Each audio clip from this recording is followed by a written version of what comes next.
Guys, keep it going for Lily. And all the other comments you've seen, right? Let's keep it going for everybody. And let's keep it going for the fact that I'm 30 and wearing almost everything from PacSun. It's a weird thing to just decide to bring into your life at 30. Like, yeah, I'm gonna start hitting the mall. I'm gonna get PacSun'd out. Let's do this. I am married, actually, you talk about kids. My wife and I have started talking about having kids. Anybody here have kids? Yeah? You must feel very attacked right now based on all the other stuff you've heard tonight.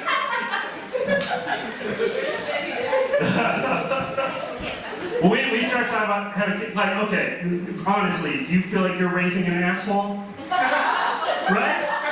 That's my biggest concern. Like we started talking about having kids, and I just don't want to raise an asshole. Like, I still play online video games. I've been called a faggot by a 6-year-old. You know what I mean? Like, I just don't want to raise one of those. Because I don't think I was that big of an asshole when I was a kid. And I can demonstrate that with this. When I was in elementary school, every single year we used to have a magician come and perform for us by the name of the Amazing Jeffrey. And the two things you have to know about the Amazing Jeffrey are, one, not that amazing. Pretty terrible magician. And two, it might be the reason why he was blind.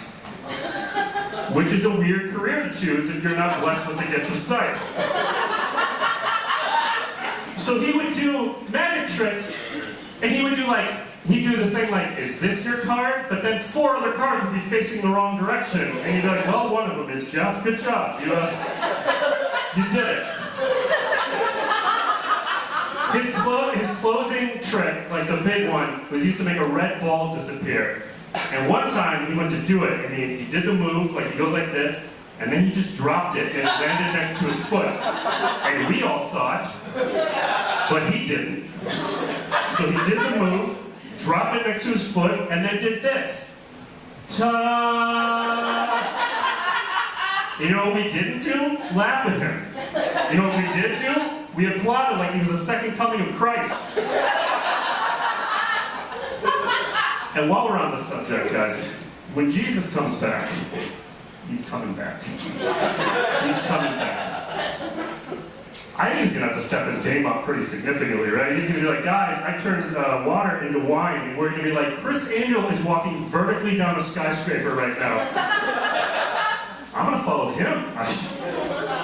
Right? Jesus, right? Jesus just have to step his game up a little bit, I think. My brother is one of those people who texts like an asshole. You might have somebody like this in your life. My brother adds unnecessary laughter to text messages, regardless of if there's a joke in the message. And he doesn't even do LOL, which I find more acceptable. He writes ha ha. So I guess a better way to put it is he texts like a Bond villain. Like, it's just laughter. Just ha ha.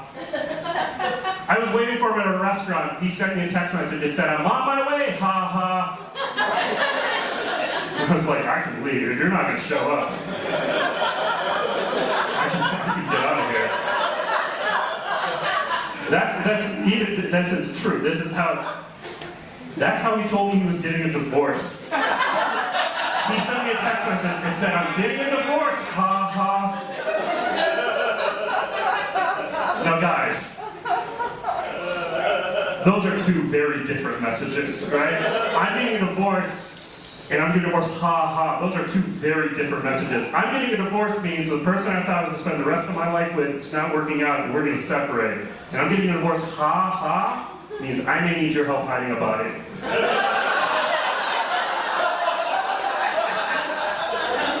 And I've seen enough Law and Order to know how to become an accessory to a crime, so I deleted that text message.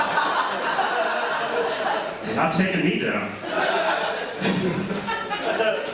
I drank too much. I weighed too much. Like, I found out something about my family I didn't know. I found out that alcoholism doesn't run in my family, but it definitely bar crawls. So I've been dealing with that. Recently, when my wife was out of town, I got so drunk that I came home and I was unable to operate the doors and the locks associated with the doors to enter my own house. Right? Like, I had the equipment, I had the key, and the lock, I had whiskey dick, but with my door, right? Like I had the equipment, but there was just no way that it was going in that hole. It wasn't happening. And after about 15 minutes, I just gave up and was like, this is a job for morning, John. And then I called an Uber and just said, take me to the nearest hotel. I was like, I'm not gonna solve this puzzle tonight. We will deal with this in the morning. In the morning, I was walking through the lobby of the hotel, and the people at the front desk saw me, and they were like, whoa, how are you feeling this morning? And I was like, you guys can answer some questions that I have. They told me I showed up at 3:30 in the morning, said I need a room. They said we have 2 rooms available. One room is bigger than the other room, and I asked what the difference between the 2 rooms was. Because my priorities were real high at that point. They told me that the bigger room had a breakfast nook, to which I apparently responded to that information by screaming at the top of my lungs into the lobby, breakfast nook? That sounds quaint as fuck! So I woke up in a room with a breakfast nook. It was quaint. I was dead on. It was great. Round of applause. Who here will admit to being like somebody who writes Yelp reviews? Yeah?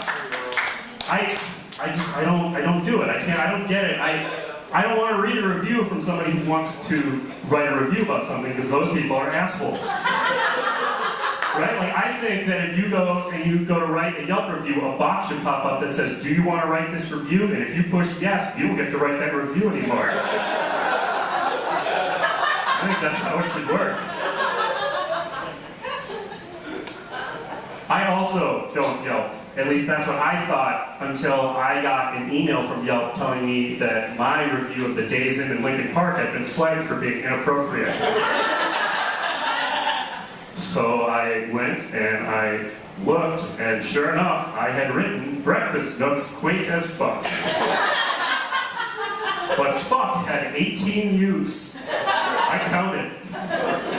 That's more than the average numbers of you, like, that's just too many U's, no matter what way you put it. Like, even when you elongate that word, 18's aggressive. I think we can all agree. And then I looked even closer, and I realized that not only had I spelled fuck with 18 U's, but also, when I wrote Nook, I had hyperlinked to the Barnes & Noble reader.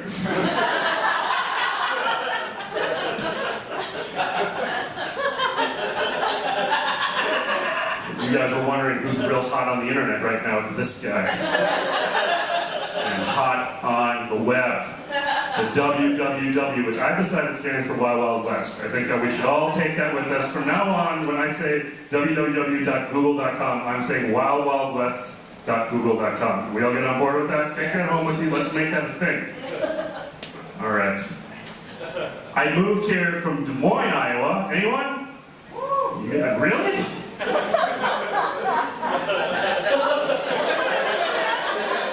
Really? I've never heard somebody move for Des Moines before. That's a first. That's never happened to me before. I moved to Chicago from Des Moines, Iowa, and in my first week here, I ran into my junior prom date on the train. If this happens to you, don't do what I did. Act like a person. Okay? Because I saw her, she did not see me, I did not say hello. And then, as she was going to leave the train at her stop, she passed me, looked up, our eyes met, she recognized me, and my response was to duck down behind the person next to me to hide. So now she thinks I've just been following her for the past 10 years. And she just thought of me, you know, and I was so careful. And I was worried, I was like, oh man, I don't want her to think that like I'm some crazy stalker. So I went home and I found her on Facebook. Not a good start, I think we can all agree. But I found her on Facebook and I wrote out a message and it was like, hey, it was great to see you on the train. Sorry I couldn't stop and chat. Don't worry, I'm not stalking you. And then I reread that message and I was like, that's rough. I should lighten that up a little bit. And I was like, of course, I know exactly what I'll do. So the message I sent her said, hey, it was great to see you on the train. Sorry I couldn't stop and chat. Don't worry, I'm not stalking you. Ha ha. And now I'm not allowed at any reunion ever. Thank you guys so much.